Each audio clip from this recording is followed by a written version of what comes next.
All right. Now that we have all the technical things out of the way. Ooh, except one of them. Actually, I'm put it right there. All right. Hello. I feel like I look a little cray-cray. The hair. Man, this feels good. After a long day of work, man, to be able to just sit there. Oh, that feels so good. All right. Well, hello. Hello. There we go. Today, I am going to, talk with you all. Off, please, off. Move. All right, so today I'm going to talk about the story that I posted the other day in regards to my client that is going to start winning with her money. Let me tell you, it's obviously a female. I'm not going to disclose her name. She's not, just so that she does not feel like her identity has been exposed. But let me tell you all her coaching situation, how I feel like she's going to succeed by the end of the year, just because of my strategies that I use to work with her. So we'll just say Client X. Client X, she is a single mama. Let me restart this. There we go. Client X is a single mama that loves her babies. She is one that truly would give anything, obviously, off her back for her children. Now, the interesting thing with her situation is she has a baby dad that he's very involved, very much involved. Give me 1 second. I'm just going to take that off and then boom. Make sure it's not covering. Barely. Okay, perfect. All right. Anywho, she is a mama that loves her babies. Absolutely loves her babies. She has, I want to say he's about between 6 and 8 and a 7-month-old. Now, during the time she had her baby during COVID, and what's unfortunate is I can't remember actually. She had the baby, and during that time when she had the baby, COVID just hit. And she was out of short-term disability due to having a baby. She was out of money from her savings because she had to pay for this, pay for that, because we were let go for a certain period of time, and she was one of those individuals that was let go.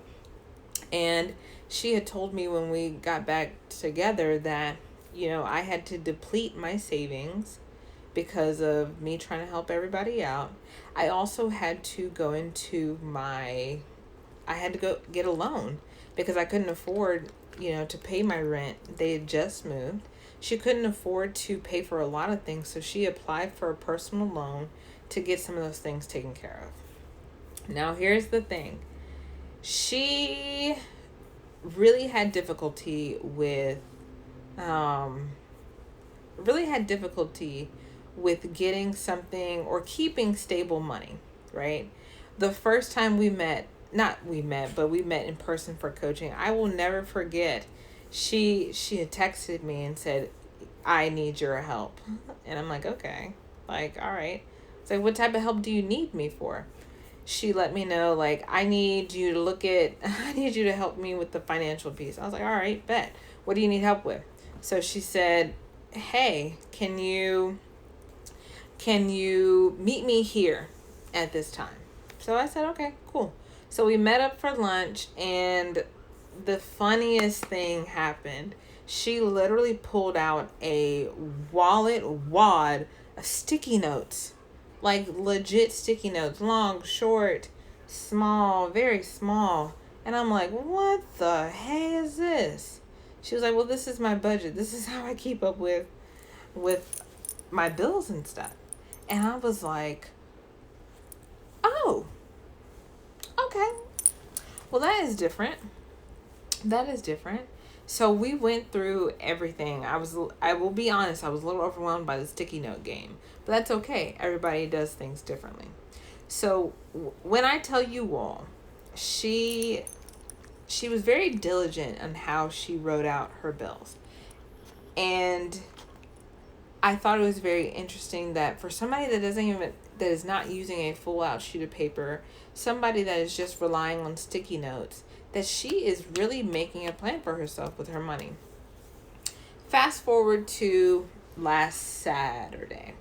So I had her on a budget and told her what she needed to do. Here's your plan. This is what you need to do. Literally wrote everything out for her to the T. And in doing that, she... There you go. You stay down there. In doing that, she was able to, come back to the next coaching session and ask me a slew of questions. Like right off the bat, she took out her binder, she took out her notebook, she took out her sticky notes, and she said, all right, here's what I got. However, when we met, it was Saturday, so that was the 10th. And she had not wrote out her budget yet. I'm like, dude, like it's already 10 days into the month. What's going on? What are you doing? And she said, well, I have everything up in here and I have everything on my calendar, but I just need to write it out. I was like, okay, cool. So she wrote out everything in her budget. And by her writing out every single thing in her budget, from that moment, we were able to knock out a lot of stuff. So we wrote out all of her expenses. We wrote out her credit debt. We wrote out anything that she and her boyfriend pay on monthly. And there's a little bit of a difference when you're dealing with finances from a married standpoint versus a boyfriend standpoint. And I'll get into that a little bit later. But we crunched numbers. And I told her, like, look, yo, you can't, like, based upon what you want to do, you do not make enough to do that. And one thing that they had on there that was, like, super eye alarming was the fact that they had a car on their budget that they don't even drive. They don't even use. But their family uses that car. And I'm like, so you're paying for a car that you don't drive, your boyfriend doesn't drive, but yet the other individual that actually drive it doesn't pay anything? I said, how does that even make sense? How does that even work? So, long story short, her goal, like I posted in my stories, her goal was to save $10,000. Part of that was to save for her children. The other part was to save for vacation, save for traveling, save for an emergency. Because right now she has a savings that we're learning to not touch, because that is for emergencies.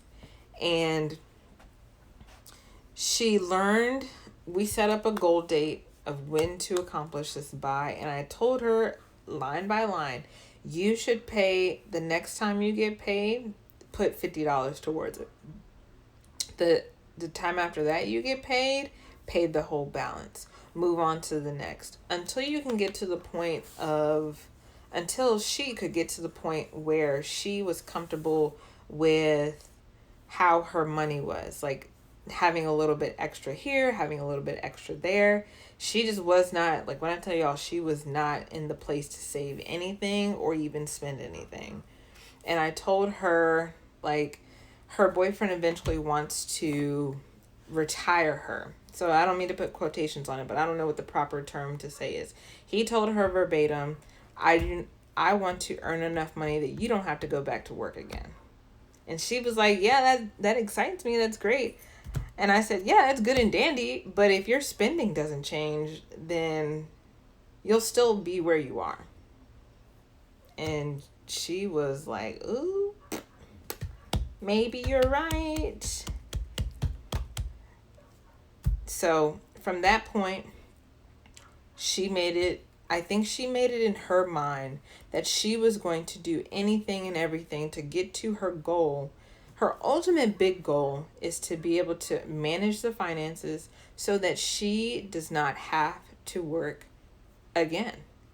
The only income that she has to survive off of is her and her boyfriend, right? And the story that I wanted to bring to you all is that no matter what your finances look like, whether they are super you have more expenses than your income, it does not matter. That should not be a deterrent to get you from point A to point B. This will be a deterrent. This will tell you, oh no, you can't do it. Oh no, you don't have enough. Oh no, just go ahead and spend your money. You're not going to be able to save it anyway. No. What I told her specifically was that if you really get serious, budget your money, save by doing this strategy, that strategy, and this strategy, you can get to where you want to be. And I even told her, you have the goal of saving $5,000 for your kid and $2,000 for your newborn. You can do that, but you got to change the way you spend and the way you use your money, right? So we had a whole long conversation about leaving a legacy and eventually being able to quit her job and just be home. Be able to take care of the house, be able to do whatever she wants to do without feeling not contracted, that's not the right word, by feeling limited to staying at home. That you don't have to do that. So me getting on here was to tell her story. And I cannot wait to tell you all, to share with you all her final progress through our coaching sessions. Now, mind you, this individual, she is in her mid to early 30s. She is in her mid to early 30s. And to see her trying to get her financial life together, it's amazing because she's determined. Now, the question comes with you, what is determining or what is motivating you to get to where you want to be financially? I preach this all the time, and I am not perfect by no means necessary. I just have better money management skills because I know what I want to do and I know how I want to do it. And if I am not doing my due diligence to get there, then nobody else is going to lead the way. So her story just inspired me because I know there's several people here that do not have the same experience, do not make the same income, do not have the income to budget, to manage their money, to still have fun, and to live life, right? It is so empowering to see her going through her list of expenses and bills, and they just getting shorter and shorter each time we meet.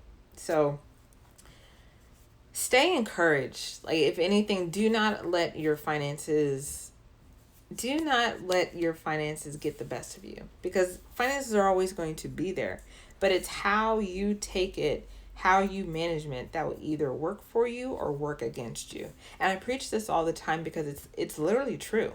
Like, for instance, I'm getting ready to go to Mexico in 2 weeks, and I don't think I've ever been in this position before to be able to say that this is the first time that I've paid for a vacation outright. And I still have money to just spend and splurge. I mean, I won't, go all out, but I still have the money to do what I want to do while on vacation. And there's no limit to it. It's like, oh, if I want to go buy that bottle of $100 tequila, me personally, I just know how I am. I wouldn't spend $100. However, I have the money to do so without looking back on it. You have to be able to make a plan, stick to it, and do it, really. So, long story short, her story was that she is a young African American mama that is pushing her way through to get to where she eventually wants to be. She's trying to eliminate her debt. She's trying to find more ways to get money. She's trying to have a better future for her kids, and she's trying to not have to work again. And to be a part of that journey is just so uplifting to me. So I am going to continue to keep you all posted with her story, because I know that someone's going to watch the IGTV live or watch the full video on YouTube or the website and just feel inspired. So with that being said, I really appreciate you all for joining me. Thank you for hearing out another person's story, but then also recognizing the struggle is not just with one individual, it's with all of us. And with that being said, my name is Melissa. I am the Money Hunter, and I help you find money in accounts that you never knew you had and double it. Y'all have a great evening.